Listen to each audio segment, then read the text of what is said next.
The stars bent and twisted as massive ships tore through space above Earth. 20 giant vessels emerged from the darkness, their hulls gleaming like crystal in the sunlight. Each ship was the size of a city, decorated with strange symbols that pulsed with blue light.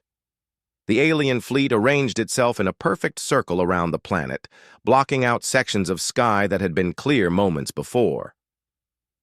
Commander Vexahal stood on the bridge of his flagship, looking down at the blue and green world below. His forearms moved across control panels with practiced ease, while his large black eyes studied the data streaming across holographic displays. This was his 48th conquest, and like all the others, it would be simple. The species below had barely learned to leave their planet. Their technology was primitive, their weapons laughable. Within days, they would bow before the might of the Zephyrian Empire. Dr. Lisa Martinez was drinking her morning coffee when every screen in the SETI facility lit up with the same signal. The radio telescopes had detected something impossible. 20 massive objects had appeared in Earth's orbit without warning. She dropped her cup, watching it shatter on the floor as she stared at the readings. The objects were artificial, definitely not asteroids or space debris. They were ships, and they were enormous. Her hands shook as she activated the emergency communication system. Within minutes, her call reached the Pentagon, the White House, and every major space agency on Earth. The message was simple but terrifying. We are not alone, and we have visitors. President Jake Sullivan was in the middle of a budget meeting when his security chief burst into the Oval Office. The man's face was pale, his usual calm completely gone. He whispered something in the president's ear that made Sullivan's blood turn cold. The meeting ended immediately, and within minutes, Air Force One was racing toward a secure military base in Colorado. General Patricia Stone had been waiting for this day her entire career. As head of the Unified Earth Defense Force, she had spent 20 years preparing for first contact. The secret organization had been founded after strange signals were detected from deep space, signals that suggested Earth was being watched. Now those watchers had arrived, and humanity's real test was about to begin. The first alien transmission came 3 hours after their arrival. Every radio, television, and internet connection on Earth received the same message at exactly the same time. The words appeared in perfect English, Chinese, Spanish, and every other major language simultaneously. The message was short and brutal. Primitive species of Sol 3, prepare for integration into the Zephyrian Collective. You have 48 hours to surrender your governments and submit to our authority. Resistance will result in the complete sterilization of your planet, Captain. Ryan Mitchell watched the alien fleet from his position aboard the space station Olympus. The station orbited Earth at a distance that should have made it invisible to most sensors, but he knew the aliens had already detected it. What they didn't know was that Olympus was far more than it appeared. Hidden beneath its civilian exterior were weapon systems and communication arrays that could coordinate humanity's real response. The aliens had made their first mistake by assuming Earth's isolation meant ignorance. They had no idea that humanity had been preparing for this moment for decades.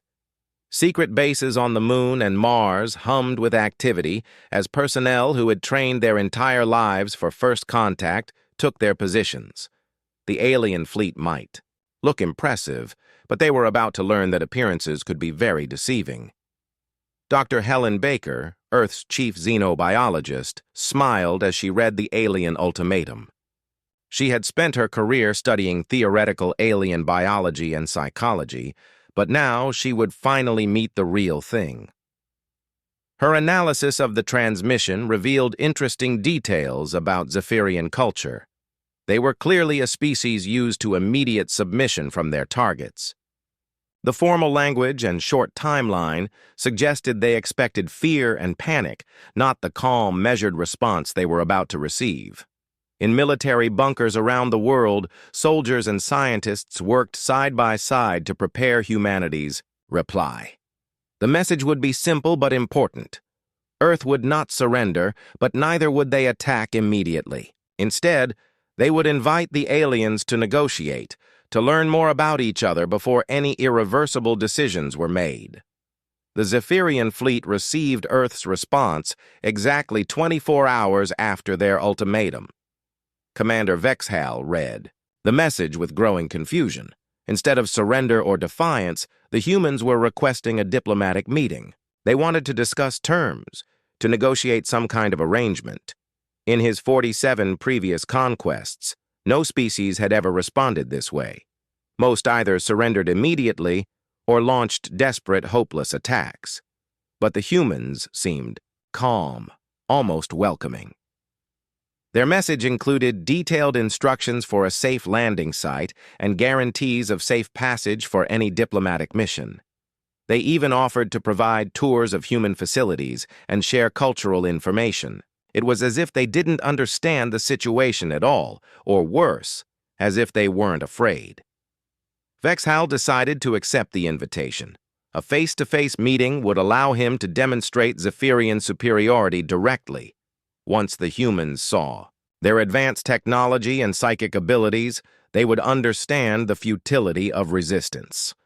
The meeting would be brief, and Earth's surrender would follow within hours. He had no idea that he was walking into a trap 48 years in. The making.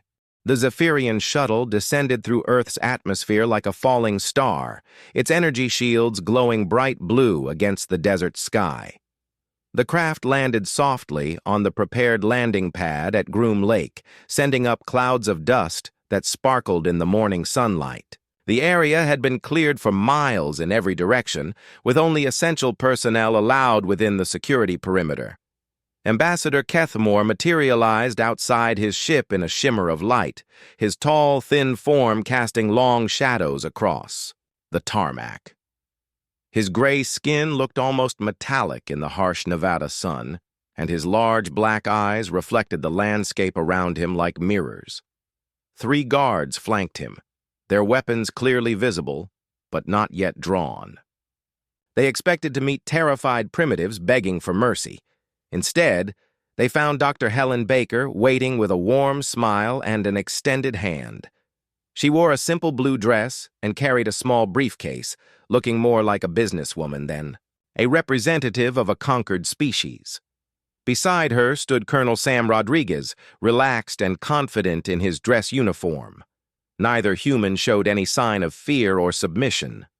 Kethmore studied the humans with growing confusion. Every species he had encountered before had either cowered in terror or attacked in desperation. These creatures seemed genuinely pleased to meet him, as if his arrival was a cause for celebration rather than mourning. Dr. Baker's greeting was particularly puzzling. She welcomed him to Earth as if he were a tourist rather than a conqueror. The ambassador decided to demonstrate Zephyrian superiority immediately. He raised one hand, and a shimmering energy shield appeared around his body. With his other hand, he lifted a nearby boulder without touching it, moving the massive stone through the air with his mind alone. The display had never failed to impress other species, usually causing immediate panic and surrender. Dr. Baker watched the demonstration with obvious interest, taking notes in her briefcase and asking technical questions about the energy frequencies involved. Colonel Rodriguez nodded approvingly and commented that the technology looked similar to some theoretical designs he had seen in military research papers. Neither human seemed impressed or frightened by abilities that had terrified dozens of other species. Kethmore decided to escalate the demonstration. He spoke directly into the humans' minds using telepathic communication, an ability that had driven other species to their knees in religious awe. He explained the fate of the 47 worlds that had fallen before Zephyrian might, describing the swift conquest of each civilization in vivid detail. Dr. Baker listened politely, then asked if she could record the conversation for historical purposes. She seemed fascinated by the telepathic ability, but treated it as an interesting scientific phenomenon rather than a divine miracle. Colonel Rodriguez requested technical specifications for the various weapons systems Kethmore had described, claiming that Earth's military advisors would find the information useful for planning defensive strategies. The alien ambassador began to feel genuinely disturbed. Something was very wrong with these humans. They showed none of the expected responses to superior technology and overwhelming force. If anything, they seemed to be studying him more intently than he was studying them. Dr. Baker's questions revealed a sophisticated understanding of energy physics that shouldn't exist in a primitive species. Colonel Rodriguez suggested they continue the discussion aboard the Zephyrian shuttle, expressing curiosity about alien engineering techniques.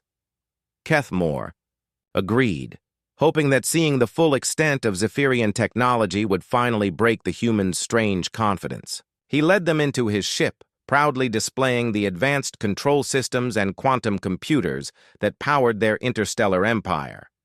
Dr. Baker examined every system with scientific enthusiasm, asking detailed questions about power sources, navigation methods, and communication arrays. Her questions revealed knowledge of concepts that most primitive species couldn't even imagine. She discussed quantum mechanics and hyperspace theory as if these were familiar topics, often suggesting improvements to Zephyrian designs that made uncomfortable sense.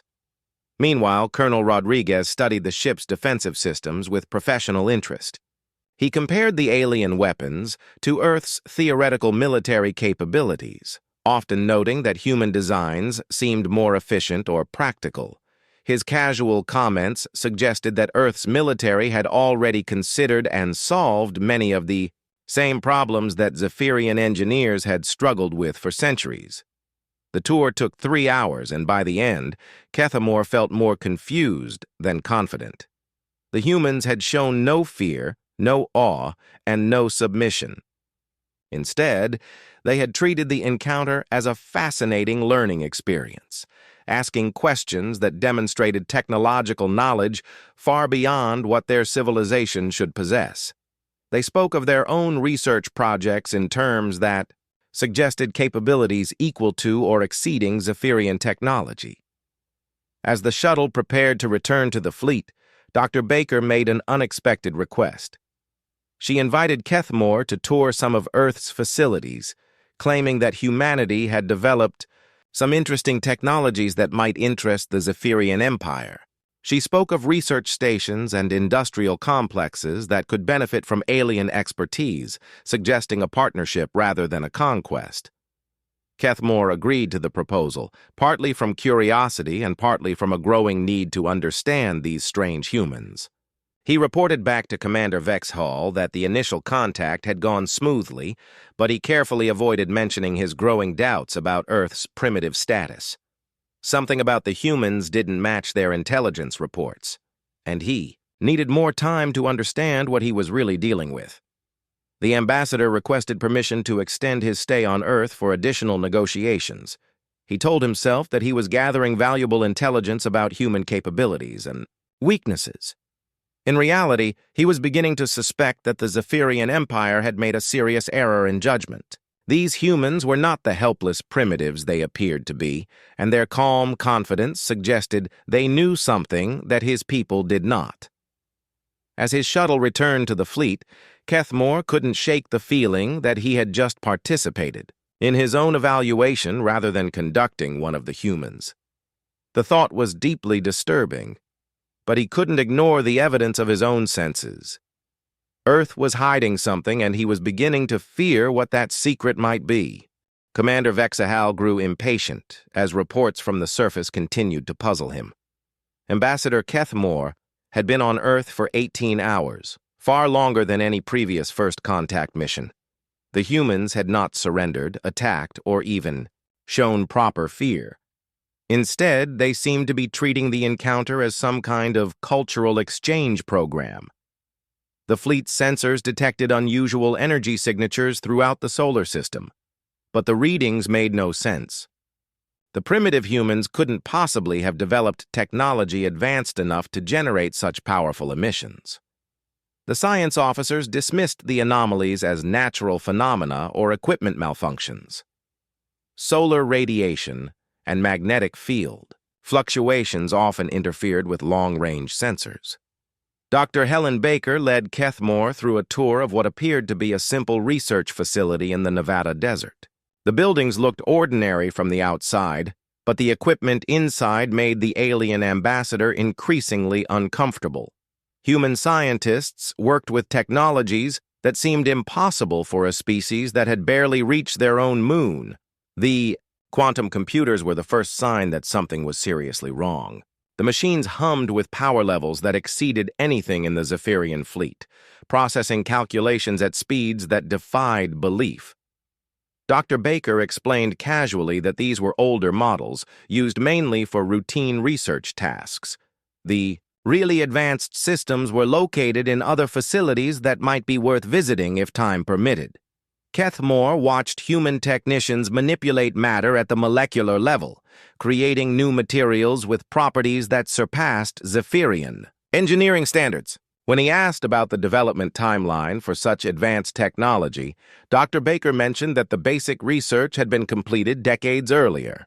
The current work focused on practical applications and efficiency improvements.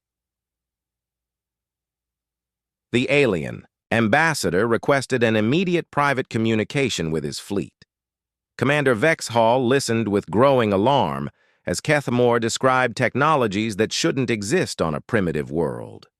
The quantum computers alone represented centuries of advancement beyond what their intelligence reports had indicated. Either their information was completely wrong, or the humans were hiding their true capabilities. Vexhall decided to end the diplomatic mission immediately. He ordered Kethmore to return to the fleet and begin preparing for a military assault. If the humans possessed advanced technology, they represented a potential threat that needed to be eliminated quickly. The Zephyrian Empire had not conquered 47 worlds by allowing dangerous species to prepare for war. The evacuation order never reached the surface. Earth's communication jamming systems activated the moment the Zephyrian fleet attempted to contact their homeworld for reinforcements. The aliens found themselves completely cut off from the rest of their empire, trapped in a solar system that suddenly felt far less primitive than they had believed. Dr. Baker smiled apologetically as she informed Kethmore that external communications were temporarily unavailable.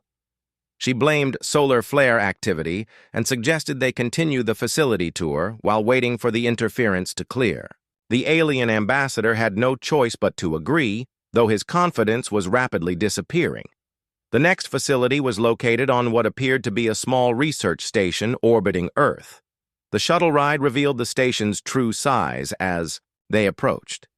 What had looked like a minor outpost from a distance was actually a massive complex, easily the size of a small city. Docking bays, manufacturing centers, and residential areas stretched in all directions, hidden behind sophisticated stealth technology. Engineer Tony Williams met them at the airlock, greeting Kethmore with the same casual friendliness that all the humans had shown. He led them through manufacturing areas where automated systems built spacecraft using techniques that made Zephyrian shipyards look primitive. The production rate was staggering, with new vessels rolling off assembly lines. Every few minutes, Kethmore stared in horror at the ships being constructed. They were clearly military vessels, armed with weapon systems that he didn't recognize, but that radiated power signatures far beyond anything his own fleet carried. The hulls were made from materials that seemed to absorb energy rather than reflecting it, suggesting defensive capabilities that could neutralize Zephyrian weapons entirely.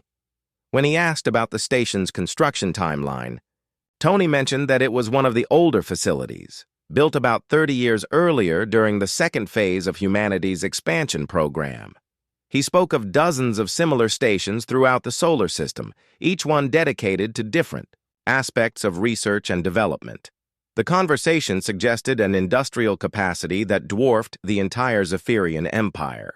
The tour continued to a weapons testing facility where human scientists demonstrated their latest defensive technologies. Energy shields appeared and disappeared with casual ease, displaying power levels that made Zephyrian protection systems look like toys. Matter displacement weapons disintegrated targets at the atomic level, leaving nothing behind but empty space. Most disturbing were the captured alien artifacts displayed in the research museum. Kethmore recognized weapons and technology from dozens of different species, including several that the Zephyrian Empire believed they had completely destroyed. The humans had apparently been collecting alien technology for decades, studying and improving upon designs from across the galaxy. Dr. Baker noticed his distress and offered a comforting explanation. Earth had been visited by many different species over the years, she said. Most encounters had ended peacefully, with voluntary technology exchanges and cultural sharing. Some visitors had been less friendly, but those situations had been resolved through careful negotiation and defensive measures. The implications were terrifying. The humans were suggesting that the Zephyrian Empire was not the first military force to threaten Earth, and that previous threats had been defeated or neutralized. The casual way Dr. Baker discussed these encounters implied that humanity viewed alien invasions as routine problems with established solutions. Kethmore demanded immediate transport back to his shuttle, claiming urgent business with his fleet. Dr. Baker agreed graciously, but suggested one final stop that might interest him. She led him to an observation deck that offered a clear view of the solar system's outer reaches. The view revealed the truth that the Zephyrian fleet had missed entirely. Hidden installations dotted the asteroid belt, their stealth fields dropping, to reveal massive defensive platforms and shipyards. The moon's surface opened to expose underground cities and military bases. Mars transformed from a barren world into a thriving industrial center with orbital facilities that stretched beyond the horizon. Commander Vexahall received Kethmore's final transmission with complete disbelief. The humans were not primitive at all. They possessed technology that exceeded Zephyrian capabilities in every measurable category. Their industrial capacity could produce fleets that would outnumber the entire Zephyrian navy. Worst of all, they had been hiding these capabilities while studying the alien fleet for weaknesses. The realization hit both aliens at the same moment. They were not the hunters in this encounter. They were the prey, and they had walked willingly into a trap that had been carefully prepared for their arrival. Earth was not a primitive world waiting for conquest. It was the center of a civilization that had been watching and waiting for the Zephyrian Empire to make exactly this mistake. Admiral Susan Clark stood in the command center of the lunar fortress Armstrong Base, watching displays that showed every Zephyrian ship in perfect detail.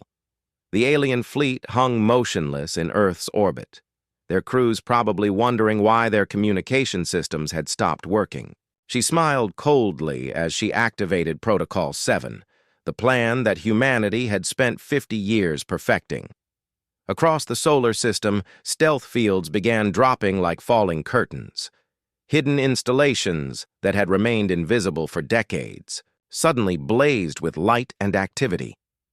The asteroid belt revealed itself to be a massive shipyard complex with construction facilities that stretched for millions of miles.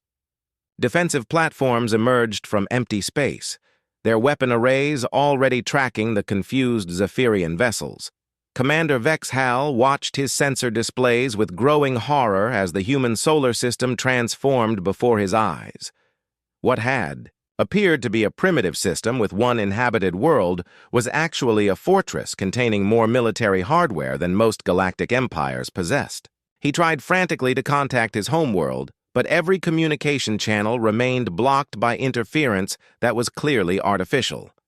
Captain Nancy Ford commanded the destroyer UES Leviathan as it decloaked directly behind the Zephyrian flagship.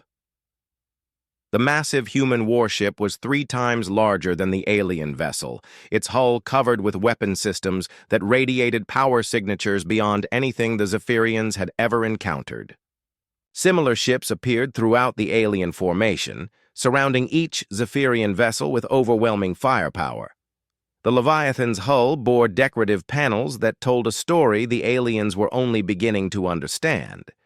Embedded in the armor, were fragments from dozens of different alien ships, each piece representing a species that had once challenged humanity's authority. The Zephyrians recognized some of the materials as coming from civilizations they believed they had destroyed centuries earlier. Dr. Kevin Price materialized aboard the Zephyrian flagship using transportation technology that made their own teleportation systems look primitive. The head of Earth's Xenological Research Division appeared in a shimmer of light, carrying a briefcase filled with documents that would shatter everything the aliens thought they knew about galactic civilization. Ambassador Kethmore stared at, the human scientist with a mixture of fear and confusion. The casual way Dr. Price had bypassed all their security systems suggested technological capabilities that exceeded Zephyrian science by orders of magnitude. The man's calm demeanor indicated that this was a routine procedure rather than a desperate gamble. Dr. Price opened his briefcase and spread documents across the conference table in the ship's meeting room. The papers contained detailed intelligence, reports on Zephyrian society, military capabilities, and expansion plans dating back over 200 years. Every secret the Empire thought it possessed was laid out in careful detail, analyzed and categorized by human researchers who had been watching from the shadows. The most shocking revelation was a complete family tree of Zephyrian leadership, including personal information about individuals who had never left their homeworld. Earth's intelligence network had penetrated every level of alien society, gathering information through methods that the Zephyrians couldn't even imagine. Their most secure facilities had been under human observation for generations. Commander Vexhal found himself face-to-face with Colonel Rachel Davis, who had somehow appeared on his bridge without triggering any alarms. The human officer stood calmly beside his command chair, studying the bridge displays with professional interest. Her presence demonstrated that no Zephyrian security system could keep humanity out if they chose to enter. Colonel Davis handed him a datapad containing real-time surveillance footage of the Zephyrian homeworld. The images showed military bases, government buildings, and civilian centers in perfect detail, captured by observation systems that had apparently been in place for decades. Every major Zephyrian installation was under constant human monitoring, their activities recorded and analyzed by an intelligence apparatus that spanned light years. The implications were staggering. Humanity had not only been aware of the Zephyrian Empire's existence, but had been actively studying their society while remaining completely hidden. The aliens' conquest of 47 worlds had been observed and documented, but never interfered with. Earth had been watching, waiting, and preparing for the day when the Zephyrians would finally turn their attention to humanity's home system. Dr. Price explained the truth with scientific precision. Earth was not an isolated primitive world that had recently developed space travel. Humanity had been exploring the galaxy for over 3 centuries, establishing observation posts and research stations throughout known space.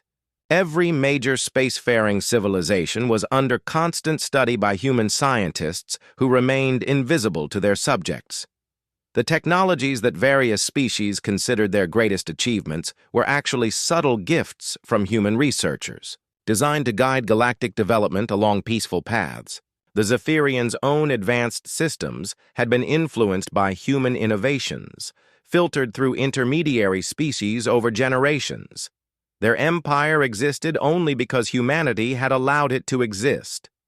Kethmore learned that the 47 worlds the Zephyrians believed they had conquered were actually elaborate testing scenarios designed to evaluate alien psychology and military capabilities. The species they had defeated were either human allies participating in the tests or artificial intelligences created specifically for the purpose. No actual civilizations had been harmed during the Zephyrian expansion. The revelation explained why conquest had seemed so easy for the Zephyrian Empire. Their targets had been carefully chosen to provide gradually increasing challenges while never presenting genuine threats. Human observers had been guiding the entire process, using the Zephyrians as unwitting test subjects in a massive behavioral study. Colonel Davis showed Commander Vexhal the true scope of human military power. Fleets that dwarfed the Zephyrian. Navy operated throughout the galaxy, maintaining peace through overwhelming superiority combined with careful restraint. Species that chose cooperation were welcomed into a galactic community that offered benefits beyond imagination. Those that chose aggression faced force that made resistance futile. The Zephyrian fleet found itself completely surrounded by human warships that had appeared from empty space. Each alien vessel was outnumbered 50-1 by opponents with superior technology and unlimited backup. Escape was impossible, resistance was hopeless, and surrender was the only rational option remaining. Dr. Price made humanity's position clear. The Zephyrian Empire could choose integration into the galactic community through peaceful cooperation, or it could choose submission through military defeat. Either way, their days as an independent conquering force were over. The only question was whether they would accept the inevitable gracefully or require further demonstration of human superiority. As the alien commanders contemplated their impossible situation, more human ships continued to appear throughout the solar system.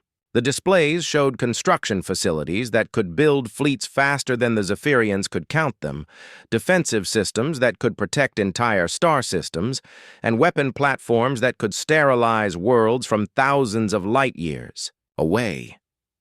Humanity had become the supreme power in the galaxy while remaining completely hidden from those they protected. General Paul Thompson materialized in the Zephyrian flagship's main conference room, his appearance causing several alien officers to reach for weapons they knew would be useless. The general's uniform bore insignia from dozens of different species, each symbol representing a civilization that had chosen integration over destruction. He carried himself with the quiet confidence of someone who had never lost a battle, because he never fought unless victory was certain. The holographic display that General Thompson activated showed a three-dimensional map of the galaxy that revolutionized everything the Zephyrians thought they knew about galactic civilization. What they had believed was a scattered collection of primitive worlds connected by occasional trade routes was actually a unified network of civilizations operating under human guidance and protection. Dr. Amy Johnson joined the briefing via quantum communication from the Galactic Integration Headquarters on Proxima Centauri. As head of the integration project, she had overseen the peaceful incorporation of 346 different species into what humans called the galactic community. Her calm explanation of the process made it clear that the Zephyrians were simply the latest in a long line of species to face this same choice. The Zephyrian commanders learned that humanity had not evolved solely on Earth. Human colonies had been spreading throughout the galaxy for over a millennium, establishing civilizations on thousands of worlds while maintaining the careful illusion that each planet had developed independently. The species that the Zephyrians considered extinct had actually been integrated into human society, their knowledge and culture preserved within the greater community. Captain Chris Peterson's voice reached them from the bridge of the Dreadnought, UES Titan, currently orbiting the Zephyrian homeworld.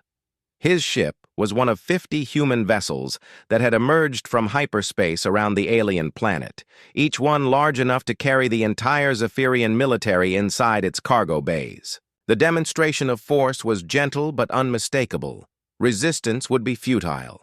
The human ships around the Zephyrian homeworld displayed the flags and symbols of every species that had joined the galactic community. Former enemies worked side by side on integrated crews, their conflicts resolved through the simple recognition that cooperation offered benefits that conquest never could. The sight of traditional adversaries working together demonstrated the power of human diplomatic methods. Dr. Johnson explained humanity's philosophy with the patience of someone who had given this same presentation hundreds of times before. Humans did not conquer because conquest created resentment and rebellion. Instead, they invited integration, offering technological advancement, cultural exchange, and protection from genuine threats in return for peaceful cooperation and adherence to galactic law. The economic benefits of integration were staggering.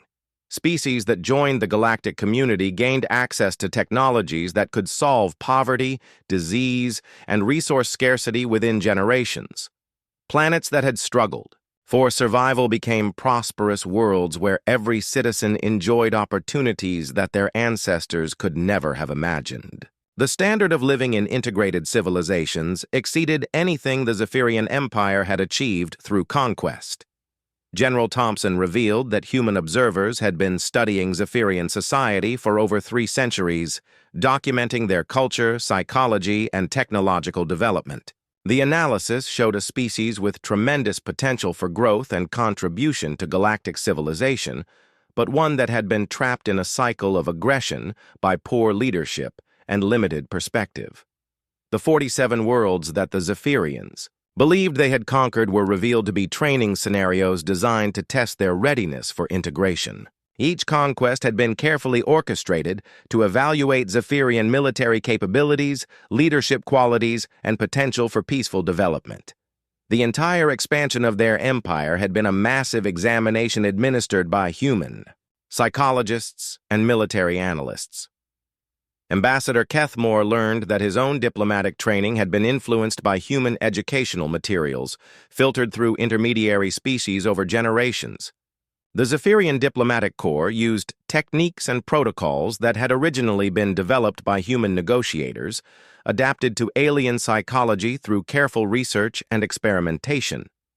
Dr. Mary Collins, Earth's leading expert on interspecies psychology, explained that aggressive tendencies were common among spacefaring species. The transition from planetary to galactic civilization often triggered territorial instincts that led to unnecessary conflicts. Humanity's role was to guide species through this difficult period, helping them overcome their aggressive programming and realize the benefits of cooperation. The Zephyrian military commanders faced the crushing realization that their most advanced weapons were actually simplified versions of human technology, deliberately limited to prevent excessive damage. During their training exercises, their energy shields, matter manipulators, and telepathic enhancers were all derived from human innovations that had been shared through indirect channels over centuries. Captain Peterson demonstrated human manufacturing capabilities by constructing a space station in real time using programmable matter technology. The Zephyrians watched in amazement as raw materials were converted into complex structures at the molecular level, creating facilities that would have taken their best engineers decades to design and build. The station that appeared before their eyes was larger than their flagship and contained manufacturing facilities capable of producing entire fleets within days. The technology that created it was beyond Zephyrian comprehension, manipulating matter and energy in ways that seemed indistinguishable from magic. Yet for humans, it was routine engineering, the kind of basic construction technique taught to first-year students. Dr. Johnson outlined the integration process that awaited the Zephyrian Empire if they chose cooperation. Their military would be retrained for peacekeeping and exploration rather than conquest. Their scientists would gain access to research that would advance their civilization by thousands of years. Their people would become citizens of a galactic community that spanned millions of worlds and countless species. The alternative was submission through military defeat, followed by mandatory integration under human supervision. Species that chose this path eventually achieved the same benefits as willing participants, but the process took longer and was less pleasant for everyone involved. Humanity preferred cooperation, but would accept submission if necessary to maintain galactic peace. General Thompson made the stakes clear. The Zephyrian Empire, as an independent military force, was finished regardless of their decision. The question was whether they would become partners in building galactic civilization or subjects learning to live under human authority. Either path led to the same destination, but the journey could be pleasant or unpleasant depending on their choice. As the Zephyrian commanders struggled to process the magnitude of their situation, human representatives throughout the galaxy prepared for another successful integration. The process had been refined through centuries of experience, and the outcome was never in doubt. Soon, Zephyrian ships would carry the flags of the galactic community, and another species would join humanity's quiet revolution among the stars. High Council chamber on the Zephyrian homeworld buzzed with frantic activity as emergency sessions convened to address the crisis facing their empire.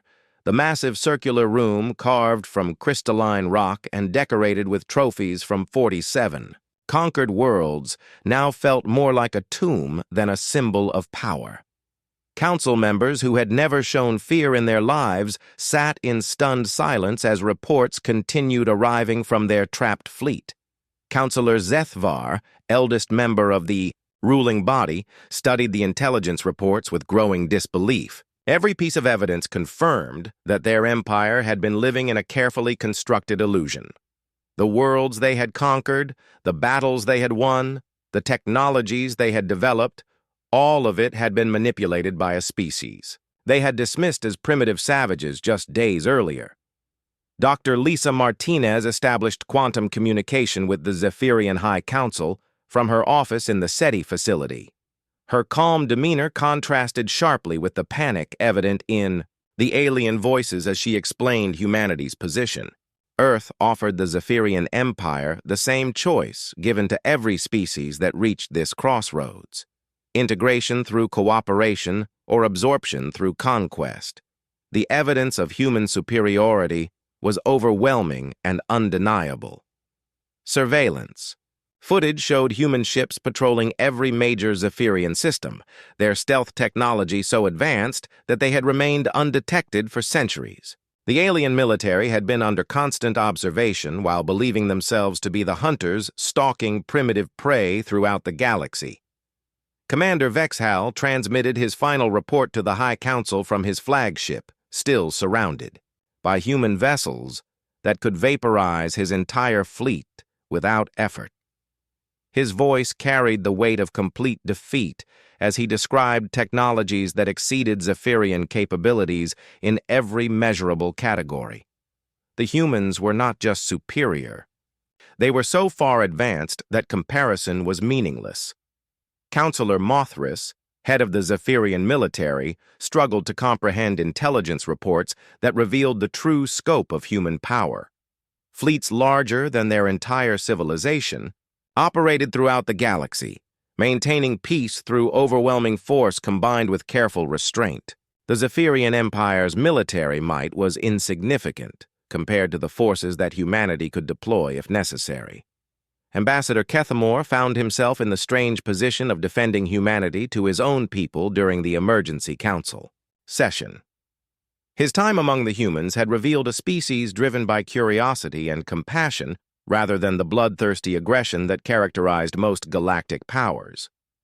They offered genuine partnership to those who chose cooperation, treating former enemies as valued allies rather than conquered subjects. The psychological impact of the revelation was devastating for a species that had built its identity around military superiority and expansion through conquest. Everything they believed about themselves and their place in the galaxy had been proven false. They were not the apex predators they had imagined, but rather experimental subjects in a study conducted by beings so advanced that the Zephyrians couldn't even detect their presence. Dr. Johnson's presentation to the High Council outlined the benefits of integration with clinical precision. Species that joined the galactic community gained access to technologies that could eliminate poverty, extend lifespans, and unlock the secrets of the universe itself. The Zephyrian people could become explorers and scientists rather than soldiers, contributing to the advancement of galactic civilization rather than destroying it. The economic analysis was particularly compelling. The resources that the Zephyrian Empire spent on military expansion could be redirected toward improving the lives of their citizens. Integration offered prosperity beyond anything their conquest-based economy could achieve, with guaranteed security from threats that their own military could never handle alone. Councillor Yethmal, representing the younger generation of Zephyrian leadership, argued passionately for accepting humanity's offer. She pointed out that their empire had achieved nothing through conquest that couldn't be gained more easily through cooperation. The humans offered them a chance to become part of something greater than themselves while retaining their cultural identity and autonomy. The debate raged for hours as council members struggled with the implications of surrender to a species they had intended to enslave. Pride warred with pragmatism as they weighed the costs of resistance against the benefits of integration. The humans had made it clear that the outcome was inevitable, but they were allowing the Zephyrians to choose their own path to that destination. General. Thompson addressed the council directly, his image appearing in the chamber via holographic projection.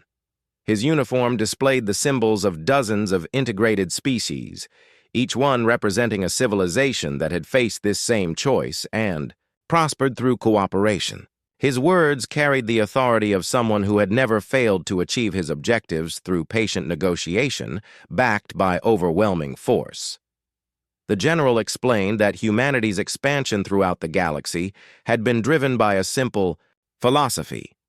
Every species deserved the opportunity to reach its full potential without interference from aggressive neighbors. The Zephyrian Empire's conquest-based approach had threatened that principle, making intervention necessary to protect innocent civilizations from unnecessary suffering. Captain Peterson's demonstration from orbit provided a final argument for cooperation. Human construction ships began building a new space station above the Zephyrian homeworld, assembling the massive structure from raw materials using technology that seemed to violate the laws of physics. The project that would have taken Zephyrian engineers decades was completed in less than 6 hours. The new station was a gift to the Zephyrian people, equipped with research facilities, medical centers, and educational institutions that would advance their civilization by centuries within a single generation. The technology transfer that came with integration would solve problems that had plagued their society for millennia while opening opportunities that they had never imagined possible. Councillor Zethvar called for a formal vote as the implications of their situation became clear. The Zephyrian Empire could choose to join the galactic community as equal partners, contributing their unique perspectives and abilities to the advancement of all species. The alternative was forced integration under human supervision, a process that would achieve the same results through less pleasant methods. The vote was unanimous. Every council member recognized that resistance was futile and that cooperation offered benefits far beyond anything their empire could achieve independently.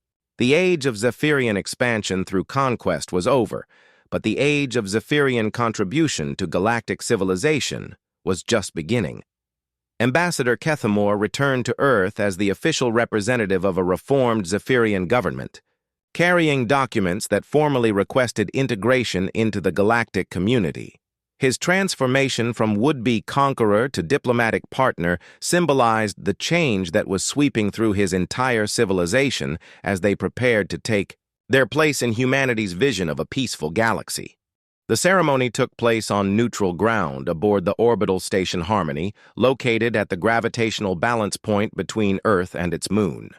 Representatives from 346 different species gathered in the massive assembly hall to witness the formal integration of the Zephyrian Empire into the galactic community. The station itself was a marvel of cooperative engineering, built using technologies contributed by dozens of different civilizations working in perfect harmony. Ambassador Kethmore stood before the assembly wearing the traditional robes of his people, but now decorated with the silver insignia of the galactic community. His transformation from aggressive conqueror to peaceful diplomat had taken place over 6 months of intensive education and cultural exchange.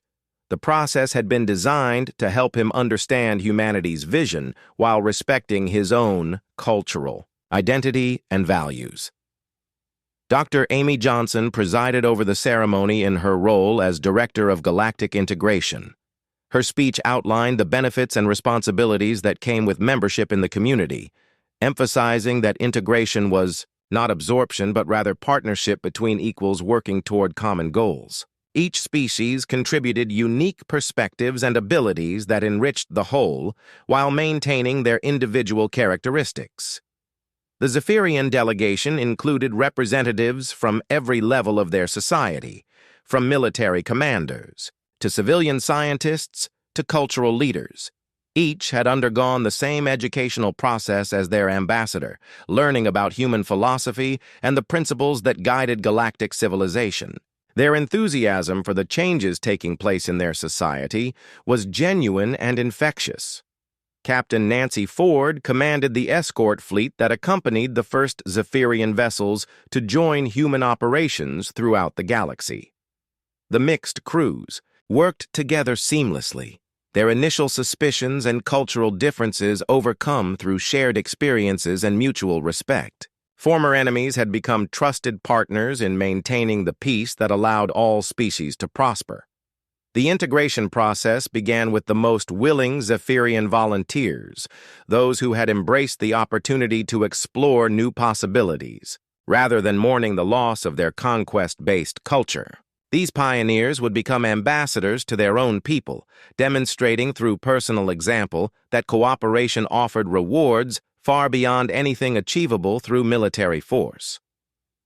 Dr. Kevin Price established research partnerships between human and Zephyrian scientists, combining their different approaches to problem-solving in ways that benefited both species. The aliens' natural telepathic abilities proved invaluable for communication with species that didn't use conventional language, while their crystalline technology offered new approaches to energy storage and manipulation. The economic transformation of Zephyrian society proceeded with remarkable speed as human advisors helped redirect their industrial capacity from military production to civilian applications. Weapons factories were converted to manufacturing facilities that produced goods for trade throughout the galactic community. The resulting prosperity exceeded anything their conquest-based economy had ever achieved. Colonel Rachel Davis oversaw the retraining of Zephyrian military forces for their new role as peacekeepers and explorers rather than conquerors. The process was surprisingly smooth, as many alien officers discovered that they preferred protecting civilizations to destroying them. Their aggressive instincts were channeled into positive purposes like disaster relief and exploration of dangerous regions. General Thompson established joint military exercises between human and Zephyrian forces, demonstrating the superior effectiveness of cooperative tactics over confrontational approaches. The aliens learned that their former strategies had been fundamentally flawed, based on outdated concepts of zero-sum competition rather than mutually beneficial cooperation. The cultural exchange programs produced unexpected benefits as human, and Zephyrian artists, musicians, and philosophers shared their different perspectives on existence and meaning. The resulting fusion of ideas led to new forms of expression that neither species could have developed independently. Art galleries throughout the galaxy displayed works that celebrated the beauty of diversity within unity. Educational reforms transformed Zephyrian society from the ground up as human teaching methods were adapted to alien psychology and learning styles. Children who had been raised to view other species as enemies or inferiors learned instead to see them as potential friends and partners. The change in perspective would reshape their civilization for generations to come. Medical cooperation produced dramatic improvements in Zephyrian health and longevity as human biotechnology was combined with alien healing techniques. Diseases that had plagued their species for millennia were eliminated within months, while their natural telepathic abilities were enhanced through human neural interface technology. The improvements affected every aspect of their society. Dr. Mary Collins documented the psychological changes taking place throughout Zephyrian culture as they adapted to their new role in galactic civilization. The transition from aggressive expansion to peaceful cooperation required fundamental shifts in thinking that challenged every assumption their society had held about success, power, and achievement. The most dramatic changes occurred among the younger generation of Zephyrians, who embraced human concepts of exploration and discovery with enthusiasm that surprised their elders. These young aliens became the driving force behind cultural transformation, eager to explore opportunities that previous generations had never imagined possible. Trade relationships flourished as Zephyrian merchants discovered that voluntary exchange produced far greater profits than forced tribute from conquered worlds. Their unique crystalline technologies found eager markets throughout the galaxy, while access to human trade networks opened opportunities for expansion that didn't require military conquest. Scientific expeditions staffed by mixed human and Zephyrian crews ventured into unexplored regions of the galaxy, seeking new knowledge rather than new worlds to conquer. The aliens' telepathic abilities proved invaluable for communicating with newly discovered species, while their crystalline technology provided enhanced sensors for detecting unusual phenomena. The success of Zephyrian integration became a model for future incorporations as humanity continued its quiet expansion throughout the galaxy. Each new species that joined the community learned from the experiences of those who had come before, making the process smoother and more effective with each iteration.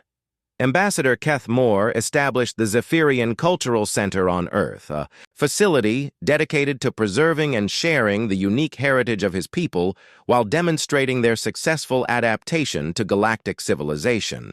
The center became a popular destination for visitors from throughout the community, showcasing the beauty that emerged when different cultures learned to work together. As the first year of integration concluded, the Zephyrian Empire had ceased to exist as an independent military force, but the Zephyrian people had gained something far more valuable, a place in a galactic civilization that offered unlimited opportunities for growth, discovery, and contribution to the greater good of all species. 5 years after first contact, the galaxy had transformed into something unrecognizable from the fractured collection of competing empires that had existed before humanity revealed its true nature. The galactic community now encompassed over 400 species working together in harmony, their former conflicts resolved through the simple recognition that cooperation produced better results than competition. Earth had evolved into the unofficial capital of galactic civilization, though humanity carefully avoided claiming formal authority over the other species. Instead, they served as facilitators and coordinators, helping different civilizations work together while respecting their individual characteristics and cultural values. The planet hosted diplomatic meetings, research conferences, and cultural festivals that celebrated the diversity of galactic life.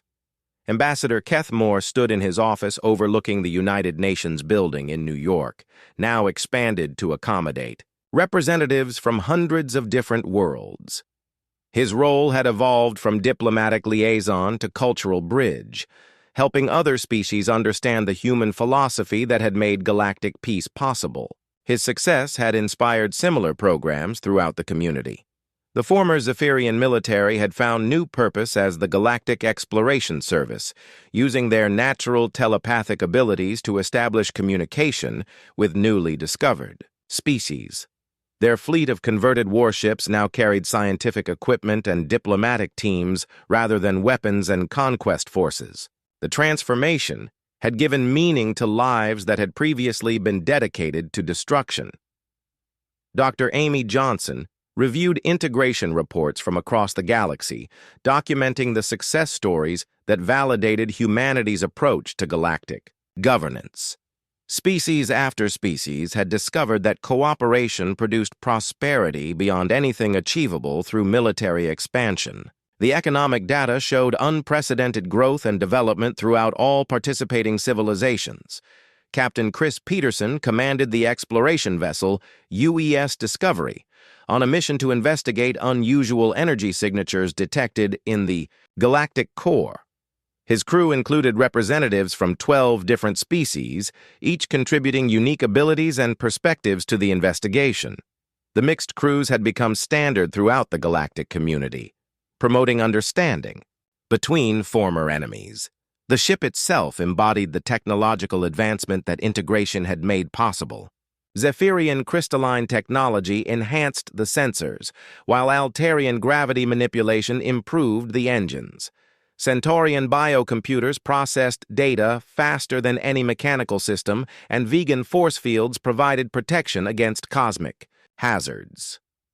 The result was a vessel superior to anything any single species could have built alone.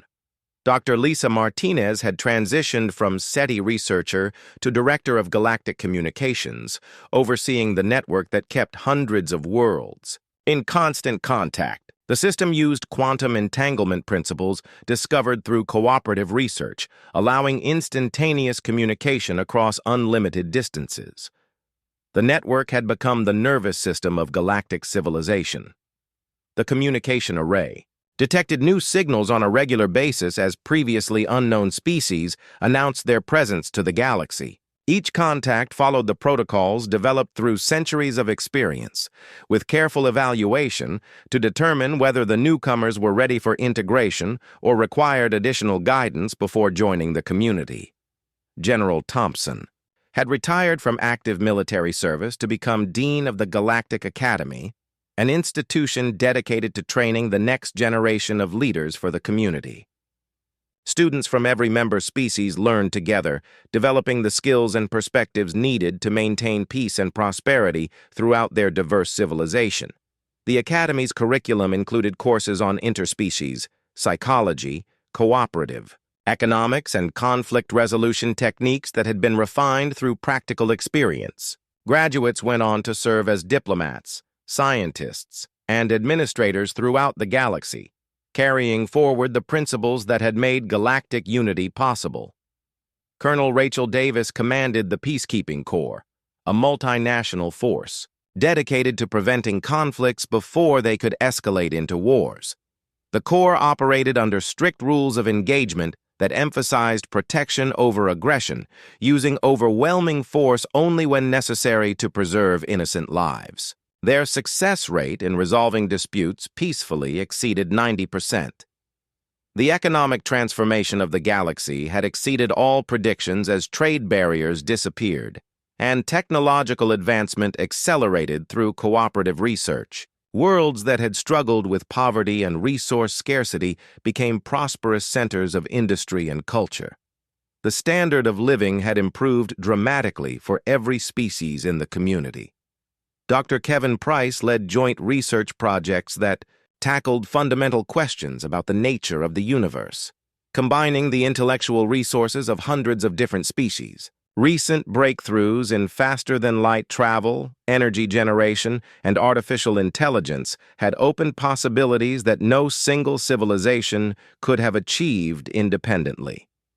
The research stations scattered throughout the galaxy served as monuments to cooperative achievement, their crews working on projects that benefited all members of the community. Disease, poverty, and environmental degradation had become problems of the past as advanced technologies were shared freely among participating civilizations. Cultural exchanges had produced unexpected artistic and philosophical developments as different species learned from each other's perspectives on existence and meaning. The annual Galactic Festival on Earth showcased music, art, and literature from every member world, celebrating the beauty that emerged when diverse cultures worked together in harmony. Dr. Mary Collins documented the psychological changes that had swept through galactic civilization as species abandoned aggressive competition in favor of cooperative growth. The transformation had been profound, affecting every aspect of how different cultures viewed themselves and their relationships with others. The success of the galactic community had attracted attention from other galaxies, with exploratory missions, detecting evidence of similar cooperative civilizations in distant star clusters. The possibility of intergalactic contact raised exciting questions about the future of organized life throughout the universe. Ambassador Kethmore often reflected on the journey that had brought his people from aggressive conquerors to valued partners in galactic civilization. The transformation had required fundamental changes in thinking, but the results had exceeded every expectation. His people had found purpose and meaning that military conquest had never provided. As he watched ships from dozens of different worlds arriving and departing from Earth's orbital facilities, Kethmore understood that he had witnessed the birth of something unprecedented in galactic history. Humanity had not conquered the galaxy through force, but had instead convinced it to conquer itself through the simple recognition that cooperation produced better results than conflict. The galaxy was no longer a collection of competing empires, struggling for dominance, but rather a unified community of diverse species working together toward common goals. Humanity's greatest achievement was not their advanced technology or military superiority, but their ability to inspire others to abandon fear and embrace the infinite possibilities that emerged when different civilizations chose to trust each other.